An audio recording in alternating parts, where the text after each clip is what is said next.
Isang araw, ako'y napag-utusan bumili sa tindahan ng aking magulang. No choice kundi sumunod para di mapagalitan. Sige na, o bibili na.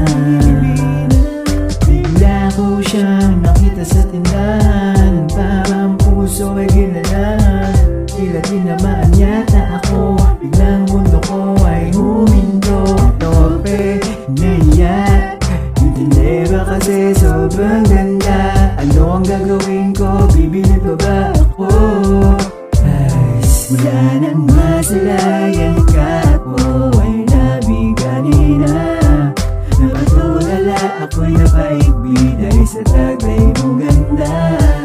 Di ko na mapigil ang sariling mapaibig sa'yo. Bakit ba mahal na kita? Pabili nga po, miss, please, pwede ba kahit isang kiss, isang taste ng nilalaman ng damdamin? Ano ba aminin ang aking mitiin, maiparamdam lang ang aking feelings. Ganito pala kapag nalabat first sight, parang pinana na wala na ang tamlay. Sana palaging utusan ni mama at papa, bibili ko mantika, toyo at suka para makabisita. Meron akong dahilan, diskarte lang, ganun pala pakiramdam nang umibig kiniliga. Akala ko'y baduy, ngunit na naramdaman, tila ba nananagoy. Gagawa ng paraan, gagawin ano pa man, pagkat gusto makasama, puntahan sa may tindahan. Ikaw na kasi bumuo ng araw ko, araw-araw man sa tindahan, di magsawa na ulit sa'yo. Wala nang masalayan ka po ay nabigani na. Napatulala ako'y napaigbi dahil sa taglay mong ganda.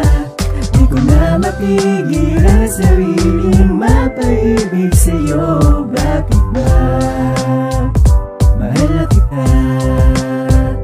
Wala nang masalayan ka po ay nabigani na.